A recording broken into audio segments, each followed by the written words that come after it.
ಸ್ನೇಹಿತರ, welcome back to Mahi updates YouTube channel. ನಾನು ನಿಮ್ಮ ಮಹಿಗೌಡ ಮಾತಾಡ್ತಿರೋದು.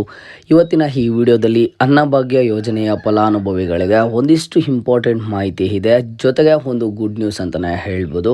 ಫಲಾನುಭವಿಗಳು ವಿಡಿಯೋನ ಕೊನೆ ತನಕ ನೋಡೋದಕ್ಕೆ ಪ್ರಯತ್ನ ಮಾಡಿ ಸಂಪೂರ್ಣವಾದ ಮಾಹಿತಿಯನ್ನು ಪಡ್ಕೋತೀರಾ. ಜೊತೆಗೆ ಚಾನಲ್ಗೆ ಪಟ್ಟಂತಹ ಒಂದು ಲೈಕನ್ನು ಮಾಡಿ ಸಬ್ಸ್ಕ್ರೈಬನ್ನು ಮಾಡ್ಕೊಳ್ಳಿ. ಈಗ ಸಬ್ಸ್ಕ್ರೈಬ್ ಮಾಡ್ಕೊಂಡಿದ್ದೀರಾ ಅಂತ ಅಂದರೆ ಮುಂದೆ ಬರುವಂತಹ ಎಲ್ಲ ರೀತಿಯ ಇಂಪಾರ್ಟೆಂಟ್ ಅಪ್ಡೇಟ್ಸನ್ನು ಎಲ್ರಿಗಿಂತ ಮುಂಚಿತವಾಗ್ಲೂ ಪಡ್ಕೋತೀರಾ. ಓಕೆ, ಈಗ ವಿಡಿಯೋನ ಸ್ಟಾರ್ಟ್ ಮಾಡೋಣ.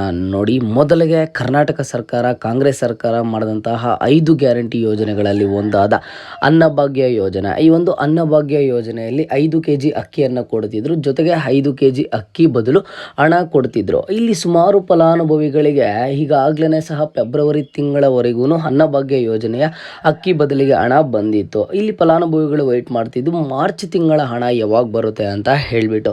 ಇಲ್ಲಿ ನೋಡಿ, ಮಾರ್ಚ್ ತಿಂಗಳ ಹಣನೂ ಸಹ ಈಗಾಗಲೇ ಬಿಡುಗಡೆ ಮಾಡಿದ್ದಾರೆ. ಏಪ್ರಿಲ್ 5ನೇ ತಾರೀಕಿಂದ ಈ ಮಾರ್ಚ್ ತಿಂಗಳ ಅಕ್ಕಿ ಬದಲಿಗೆ ಹಣ ಬಿಡುಗಡೆ ಮಾಡಿದ್ದಾರೆ.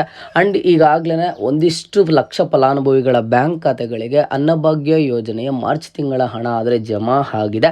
ಬಟ್ ಇಲ್ಲಿ ರಿಮೈನಿಂಗ್ ಪೆಂಡಿಂಗ್ ಇರುವಂತಹ ಫಲಾನುಭವಿಗಳು ಕೇಳ್ತಿದ್ರು, ಸರ್ ಯಾವಾಗ ಬರುತ್ತೆ ಏನು, ಇನ್ನೂ ಸಹ ಬಂದಿಲ್ಲ ಅಲ್ವಾ, ಯಾಕೆ ಏನು ಅಂತ ಕೇಳ್ತಿದ್ರು. ನೋಡಿ, ಮೊದಲಿಗೆ ಯಾಕೆ ಬಂದಿಲ್ಲ ಅಂತ ಅಂದರೆ 5ನೇ ತಾರೀಕು ಈ ಒಂದು ಹಣ ಬಿಡುಗಡೆ ಮಾಡಿದ್ರು. 5ನೇ ತಾರೀಕು ಬಿಡುಗಡೆ ಮಾಡಿದ್ಮೇಲೆ ಪ್ರತಿದಿನವೂ ಸಹ ಒಂದಿಷ್ಟು ಸಾವಿರ ಫಲಾನುಭವಿಗಳ ಬ್ಯಾಂಕ್ ಖಾತೆಗಳಿಗೆ ಬಂತು ಸ್ಟಾರ್ಟಿಂಗಲ್ಲಿ. ಅದಾದ ನಂತರ ಪ್ರತಿದಿನವೂ ಸಹ ಈಗ ಒಂದಿಷ್ಟು ಲಕ್ಷ ಫಲಾನುಭವಿಗಳ ಬ್ಯಾಂಕ್ ಖಾತೆಗಳಿಗೆ ಜಮಾ ಆಗ್ತಿದೆ. ಓಕೆನಾ.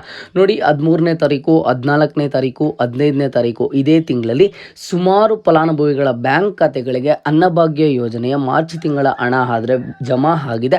ಆ್ಯಂಡ್ ಜೊತೆಗೆ ಇಲ್ಲಿ ಕೆಲವೊಂದಿಷ್ಟು ಫಲಾನುಭವಿಗಳಿಗೆ ಈಗ ಜಾನ್ವರಿ ತಿಂಗಳ ಹಣ ಆಗಿರ್ಬೋದು ಅಥವಾ ಫೆಬ್ರವರಿ ತಿಂಗಳ ಹಣ ಆಗಿರ್ಬೋದು ಪೆಂಡಿಂಗ್ ಇತ್ತು. ಪೆಂಡಿಂಗ್ ಇರುವಂತಹ ಹಣನೂ ಸಹ ಜಮಾ ಆಗ್ತಿದೆ. ಇನ್ ಕೇಸ್ ನಿಮಗೆ ಪೆಂಡಿಂಗ್ ಇದೆ ಅಂತಂದರೆ ಯಾರೂ ಟೆನ್ಷನ್ ಮಾಡ್ಕೊಳ್ಳೋದಕ್ಕೆ ಹೋಗಬೇಡಿ. ನಿಮಗೂ ಇನ್ನು ಅತಿ ಶೀಘ್ರದಲ್ಲೇ ನಿಮ್ಮ ಒಂದು ಬ್ಯಾಂಕ್ ಖಾತೆಗಳಿಗೆ ಜಮಾ ಆಗುತ್ತೆ. ನೋಡಿ, 13ನೇ ತಾರೀಕಿಂದ ಪ್ರತಿದಿನವೂ ಸಹ ಒಂದಿಷ್ಟು ಲಕ್ಷ ಫಲಾನುಭವಿಗಳ ಬ್ಯಾಂಕ್ ಖಾತೆಗಳಿಗೆ ಜಮಾ ಆಗ್ತಿದೆ. ನಿಮಗೂ ಸಹ ಬಂದಿದೆಯಾ ಇಲ್ವಾ ಅನ್ನೋದನ್ನು ನೀವು ಯಾವ ರೀತಿ ಚೆಕ್ ಮಾಡ್ಕೋಬೋದು ಅಂತ ಅಂದರೆ, ಮೊದಲಿಗೆ ನೋಡಿ, ನಿಮಗೆ ಕಾಮನ್ ಆಗಿ ಪ್ರತಿಯೊಂದನ್ನು ಲಿಂಕ್ ಆಗಿದ್ರೆ ಟೆಕ್ಸ್ಟ್ ಮೆಸೇಜ್ ಬರುತ್ತೆ, ಯಾವುದೇ ಒಂದು ರೀತಿಯ ತೊಂದರೆ ಆದರೆ ಇಲ್ಲ. ಅದನ್ನು ಬಿಟ್ಟರೆ ನೀವು ಅನ್ನಭಾಗ್ಯ ಯೋಜನೆಯ ಅಮೌಂಟೇ ಯಾವ ರೀತಿ ಬಂದಿದೆ ಅನ್ನೋದನ್ನು ಹೇಗೆ ಚೆಕ್ ಮಾಡ್ಕೊಳ್ಳೋದು ಅಂತ ಅಂದರೆ, ನಿಮ್ಮ ಒಂದು ಮೊಬೈಲ್ಗಳಲ್ಲಿ ಪ್ಲೇಸ್ಟೋರ್ಗೆ ಹೋಗ್ಬಿಟ್ಟು DBT ಅಂತ ಒಂದು ಅಪ್ಲಿಕೇಶನ್ ಬರುತ್ತೆ. ಆ ಒಂದು DBT ಅಪ್ಲಿಕೇಶನ್ ಆದರೆ ನೀವು ಚೆಕ್ ಮಾಡ್ಕೋಬೋದು. ನೋಡಿ, ನಾನು ನಿಮಗೆ ಈ ಒಂದು DBT ಅಪ್ಲಿಕೇಶನ್ ಬಗ್ಗೆ ಸಂಪೂರ್ಣವಾದ ಮಾಹಿತಿಯನ್ನು ನೆಕ್ಸ್ಟ್ ವಿಡಿಯೋದಲ್ಲಿ ಕೊಡ್ತೀನಿ. ನಾನೀಗ ಈ ಒಂದು DBT ಕರ್ನಾಟಕ ಅಂತ ಏನೊಂದು ಅಪ್ಲಿಕೇಶನ್ ಇದೆ, ಈ ಒಂದು ಅಪ್ಲಿಕೇಶನ್ ಬಗ್ಗೆ ನಾನು ಒಂದು ಡೀಟೇಲ್ಡ್ ವಿಡಿಯೋನ ಈಗಾಗಲೇ ಸಹ ರೆಡಿ ಮಾಡ್ತಿದ್ದೀನಿ. ಆದಷ್ಟು ಬೇಗ ನಾನು ಅಪ್ಲೋಡ್ ಮಾಡ್ತೀನಿ. ನೀವೆಲ್ಲರೂ ಸಹ ತಪ್ಪದೆ ಆ ಒಂದು ವಿಡಿಯೋನ ನೋಡಿ, ನಿಮಗೇನೆ ಗೊತ್ತಾಗುತ್ತಾ. ಈಗಾಗಲೇ ನಿಮಗೆ DBT ಕರ್ನಾಟಕ ಆ್ಯಪ್ ಬಗ್ಗೆ ಗೊತ್ತಿದ್ರೆ ಅಲ್ಲೇ ನೀವು ಹೋಗ್ಬಿಟ್ಟು ಪೇಮೆಂಟ್ ಸ್ಟೇಟಸ್ ಚೆಕ್ ಮಾಡಿದ್ರೆ ಅನ್ನಭಾಗ್ಯ ಸ್ಕೀಮ್ ಅಂತ ಇರುತ್ತೆ. ಆ ಸ್ಕೀಮ್ ಮೇಲೆ ಕ್ಲಿಕ್ ಮಾಡಿದ್ರೆ ನಿಮಗೆ ಅಮೌಂಟ್ ಯಾವಾಗ ಡೇಟ್ ಆಫ್ ಕ್ರೆಡಿಟ್ ಯಾವಾಗ ಕ್ರೆಡಿಟ್ ಆಗಿದೆ ಅನ್ನೋದನ್ನು ಚೆಕ್ ಮಾಡ್ಕೋಬೋದು. ಇಲ್ಲಿ ಫಲಾನುಭವಿಗಳಿಗೆ ಕೆಲವರಿಗೆ ಈಗಾಗಲೇ ಸಹ 8 ಸಲ ಆದರೆ ಅಮೌಂಟ್ ಬಂದಿದೆ, 8ನೇ ಕಂತುವರೆಗೂ ಅನ್ನಭಾಗ್ಯ ಯೋಜನೆ ಅಮೌಂಟು. ಇನ್ನು ಕೆಲವೊಂದಿಷ್ಟು ಫಲಾನುಭವಿಗಳಿಗೆ ಕೇವಲ 7 ಕಂತು ಹಣ ಬಂದಿದೆ. 7 ಕಂತು ಹಣ ಬಂದಿರೋರು ಇನ್ನು ಕೇವಲ ಒಂದಿಷ್ಟು ದಿನಗಳ ಕಾಲ ವೆಯ್ಟ್ ಮಾಡಿ, ನಿಮ್ಮ ಒಂದು ಬ್ಯಾಂಕ್ ಖಾತೆಗಳಿಗೆ ಬರುತ್ತೆ.